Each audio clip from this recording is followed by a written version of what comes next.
Hi friends, నా పేరు హరినాగనంద్. మీరు చూస్తున్నారు షార్ట్ అండ్ హబ్ ఛానల్. మన ఛానల్ని సబ్స్క్రైబ్ చేసి బెల్ ఐకాన్ ప్రెస్ చేయడం ద్వారా విద్య, ఉద్యోగం మరియు ప్రభుత్వ పథకాలకు సంబంధించినటువంటి అన్ని అప్డేట్స్ అనేది మీకు అందించబడతాయి. అలాగే మన ఛానల్ నుంచి అందించినటువంటి ఏదైతే తెలంగాణ నిరుద్యోగ భృతి ఏదైతే ఉందో అది ఇప్పటి వరకు కూడా 2,16,485 మంది కూడా చూడటం జరిగింది. సో చూడండి, 1 నుంచి ఉద్యోగ ప్రకటనలో కోటా. కేంద్ర ప్రభుత్వము రీసెంట్గా తీసుకొచ్చినటువంటి అగ్రవర్ణ పేదలకు 10% రిజర్వేషన్ అనేది కూడా ఫిబ్రవరి నుంచి 1 నుంచి కూడా రిలీజ్ అయ్యేటువంటి అన్ని నోటిఫికేషన్లో దానికి సంబంధించినటువంటి రిజర్వేషన్ అనేది చేయబడుతుందని చెప్పేసి తెలపడం జరిగింది. సో దాంతోపాటు ఎవరెవరికి ఇది వర్తిస్తుంది, వాటికి మార్గదర్శకాలు ఏంటి అనేది కూడా క్లియర్గా చెప్పడం జరిగింది. వాటికి సంబంధించినటువంటి పూర్తి వీడియోని మనం ఇప్పుడు చూడబోతున్నాం.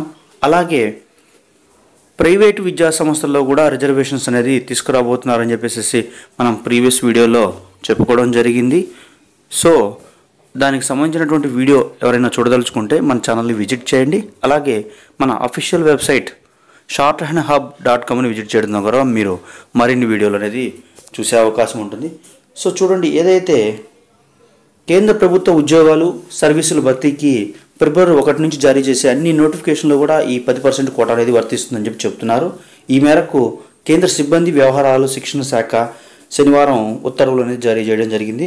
ఉద్యోగాల కోసం దరఖాస్తు చేసుకున్న అభ్యర్థులకు ఉండాల్సిన ఆదాయ ఆస్తుల పరిమితి గురించి ఇందులో క్లియర్గా చెప్పడం జరిగిందని చెప్తున్నారు.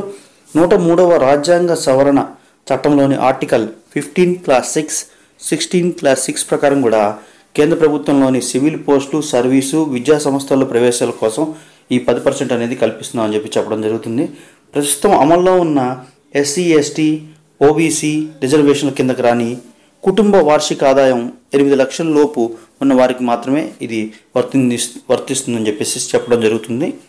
దాంతోపాటు కుటుంబం అంటే ఏంటనే దాని గురించి కూడా నిర్వచనం అనేది వీళ్ళు చేయడం జరిగింది. ఈ రిజర్వేషన్ ఫలాలు పొందాలనుకునే వ్యక్తితో పాటు అతడు, ఆమె తల్లిదండ్రులు, 18 ఏళ్లలోపు తోబుట్టువులు, అతను, ఆమె జీవిత భాగస్వామి, వారి 18 ఏళ్లలోపు పిల్లలను కుటుంబంగా పరిగణిస్తున్నారని చెప్పేసి చెప్పడం జరుగుతుంది. అలాగే జీతం, వ్యవసాయం, వ్యాపారం, వృత్తి తదితర మార్గాల నుంచి వచ్చే ఆదాయాన్ని అంతా కూడా వార్షిక ఆదాయంగా పరిగణిస్తారని చెప్పి చెప్పడం జరుగుతుంది. అలాగే ఉద్యోగానికి దరఖాస్తు చేసే ముందు సంవత్సర ఆదాయాన్ని ఇందుకోసం పరిగణలోకి తీసుకుంటారని చెప్పి చెప్తూ ఉన్నారు. ఎప్పుడైతే వాటికి సంబంధించినట్టు దరఖాస్తు చేస్తారో దాని ముందు సంవత్సరం ఆదాయాన్ని పరిగణలోకి తీసుకుంటారు. సో మనం ఇప్పుడు ఎవరెవరికి ఈ రిజర్వేషన్ అనేది అమల్లోకి వస్తుంది, ఏ ఏ సూత్రాలు అనేది పాటించాల్సి వస్తుందనే దాని గురించి మనం ఇప్పుడు తెలుసుకోబోతున్నాం. 5 ఎకరాలు అంతకు మించి వ్యవసాయ భూమి, 1000 చదరపు అడుగులు అంతకు మించిన నివాస స్థలం, నోటిఫైడ్ మున్సిపల్ ప్రాంతంలో 100 చదరపు గజాలు ఆక్రమించినటువంటి నివాస స్థలం, మున్సిపల్ ఇతర ప్రాంతాల్లో 200 చదరపు గజాలు అంతకు మించిన నివాస స్థలం ఉన్నవాళ్ళు ఈ రిజర్వేషన్ అనేది వాళ్ళకి వర్తించదు అని ఖచ్చితంగా చెప్పబడుతుంది. 5 ఎకరాలు అంతకు మించిన వ్యవసాయ భూమి, 1000 చదరపు అడుగులు అంతకు మించిన నివాస గృహం, నోటిఫైడ్ మున్సిపల్ ఏరియాలోనేమో 100 చదరపు గజాలు, అలాగే మున్సిపల్ ఇతర ప్రాంతాల్లోనేమో 200 గజాలు ఉన్నవాళ్ళు ఈ స్కీమ్ కిందకి రారు. అలాగే ఆ కుటుంబాల ఆదాయం ఎంతున్నా పైన పేర్కొన్న ఆస్తి ఉంటే మాత్రం ఈ రిజర్వేషన్ అనేది వీళ్ళకి వర్తించదు. వారి ఆదాయం ఎంత ఉన్నప్పటికీ పైన ఏవైతే చెప్పబడ్డాయో కాలం నెంబర్ 1లో అవి ఉన్నట్లయితే ఈ రిజర్వేషన్ అనేది రాదు అని ఖచ్చితంగా చెప్పడం జరుగుతుంది. కుటుంబ ఆదాయం ఆస్తుల గురించి తహసీల్దారు తక్కువగాని అధికారి ధృవీకరణ పత్రం అనేది జారీ చేయాల్సి ఉంటుంది. అలాగే సంబంధిత రాష్ట్ర, కేంద్రపాలిత ప్రాంతాలు నిర్దేశించిన దస్తావేజులను పరిశీలించిన తర్వాత మాత్రమే అధికారులు సదరు ధృవీకరణ పత్రాలు మంజూరు అనేది చేస్తారని చెప్పి చెప్పడం జరుగుతుంది. అలాగే నెక్స్ట్ పాయింట్, ఉద్యోగాలు, విద్యా సంస్థల ప్రవేశాల్లో రిజర్వేషన్ల అమలుకు సంబంధించిన మార్గదర్శకాలను కేంద్ర మానవుల అభివృద్ధి శాఖలు జారీ చేస్తాయని చెప్పేసి చెప్పడం జరుగుతుంది.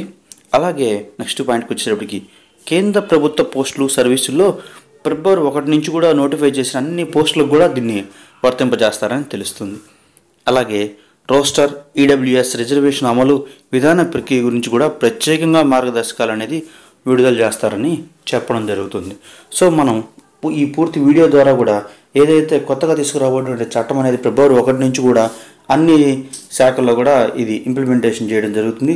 దీంతోపాటు ప్రైవేటు రంగ సంస్థల్లో కూడా అన్ని రకాల రిజర్వేషన్స్ అమలు చేస్తామని చెప్పేసి దీనికి చట్టం కూడా తేవడానికి కేంద్ర ప్రభుత్వం ప్రయత్నిస్తుందని చెప్పేసి కూడా మనం ప్రీవియస్ వీడియోలో కూడా చెప్పడం జరిగింది. సో మన ఛానల్ సబ్స్క్రైబ్ చేసి బెల్ ఐకాన్ ప్రెస్ చేయడం ద్వారా విద్య, ఉద్యోగము మరియు ప్రభుత్వ పథకాలకు సంబంధించినటువంటి అన్ని నోటిఫికేషన్స్ అనేది మీరు మీ మొబైల్కి పొందే అవకాశం ఉంది. సో మన ఛానల్ సబ్స్క్రైబ్ చేసుకోండి, బెల్ ఐకాన్ ప్రెస్ చేయండి. Thank you.